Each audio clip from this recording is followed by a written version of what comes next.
Adam opened his eyes to a world that seemed to breathe. The sunlight filtered through leaves, golden and soft, painting patterns on a ground that shifted with every gentle sway of the trees.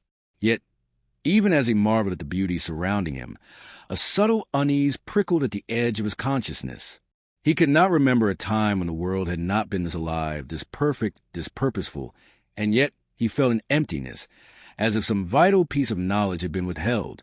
A voice, not heard but understood, whispered in his mind, "You are here, and yet you do not yet know all." He rose to his feet, the grass soft beneath him, dew clinging to the fibers like tiny stars. Every tree, every vine, every flower seemed to hum with life, as if the garden itself were aware of his presence.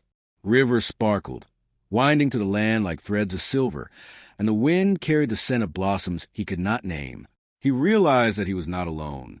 Another figure stirred in the distance, graceful and gentle, moving with a quiet awareness of the world around her. Eve, she seemed at once, part of the garden, and distinct from it, a reflection of life itself in human form. Their eyes met, and in that moment, Adam felt a connection deeper than language, a recognition of shared existence.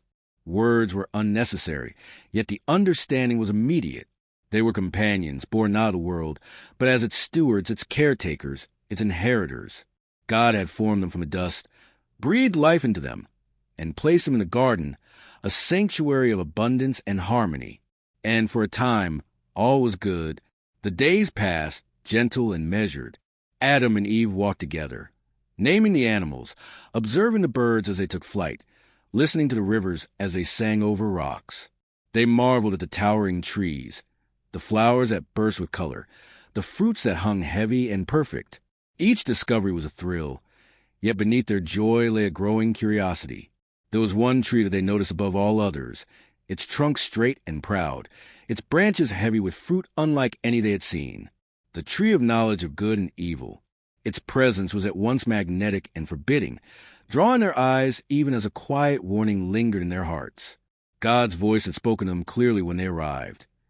"You may eat freely of every tree in the garden, but of the tree of the knowledge of good and evil you shall not eat.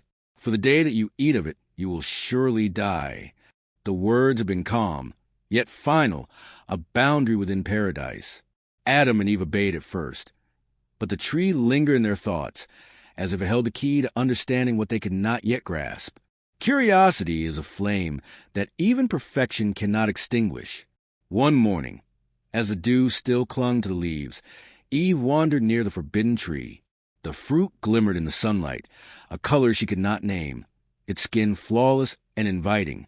And then she heard a voice, subtle and smooth, weaving into her thoughts. "Why do you not eat? Surely God does not withhold this from you out of kindness alone." Eve looked around, startled, yet saw no one. The voice was neither harsh nor threatening, but persuasive, insistent, insidious. Her heart pounded as she stared at the fruit, her mind teetering between trust and temptation. Adam joined her, drawn by her absence. She turned to him, eyes wide with a mixture of wonder and fear. "There is a voice," she said softly. "It speaks to me, urging me to understand what is hidden."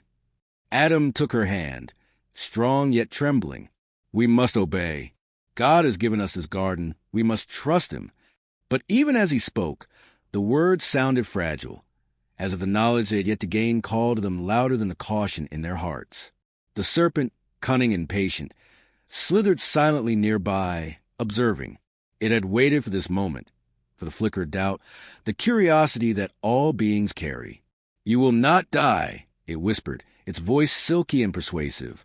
"God knows that the moment you eat, your eyes will open. You will know as he knows. You will be like him." Eve shivered, a chill not of the wind but of anticipation. Could it be true? Could they grasp the wisdom God reserved for himself?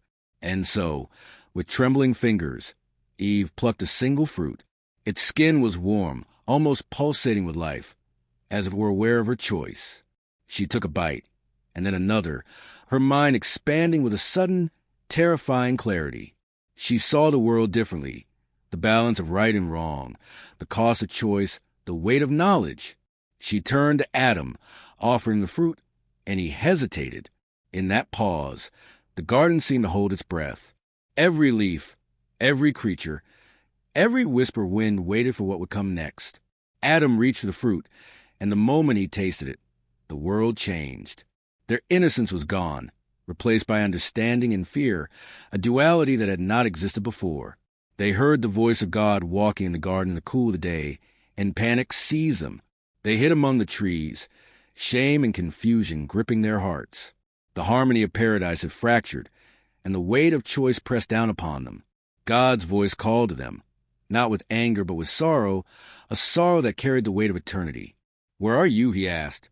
And Adam's voice, small and fearful, replied, "I heard you in the garden, and I was afraid because I was naked, so I hid myself." Eve added softly, "The serpent deceived me, and I ate." The garden was silent afterward, as if mourning with them, the birds ceasing their song, the rivers slowing their gentle flow, the flowers bowing slightly in grief. The Creator spoke again, outlining the consequences of their choice. Pain, toil, sorrow, mortality, all were now intertwined with their existence. Yet even in judgment there was mercy, a promise that one day the seed of redemption would come, a way to restore what had been broken. They wept, together yet apart, understanding that paradise as they knew it would never be the same. God clothed them in garments made from skins, a tender act of care amidst judgment, and then he led them from the garden. The path ahead was unknown, fraught with hardship, and yet illuminated by the hope that life, even outside paradise, carried meaning and potential. They stepped into a world that awaited them, a world where every choice carried weight, every action had consequence, and every day was now theirs to shape. As Adam and Eve left, the garden stood silent, the forbidden tree casting long shadows in the late sun. In the distance, the first stars began to appear, reminders that even in loss, beauty and wonder endured. And somewhere, in the unseen corners of the earth, the seeds of a future story, of redemption, struggle, and hope, were already taking root. Even as they walked away, questions lingered in their minds. Would they ever return? Could trust be restored? And who, in the end, would walk beside them to guide their children? The story of humanity had begun, fragile, terrifying, and beautiful all at once, leaving the reader with a sense that this was only the first chapter of a tale far greater than they could yet imagine.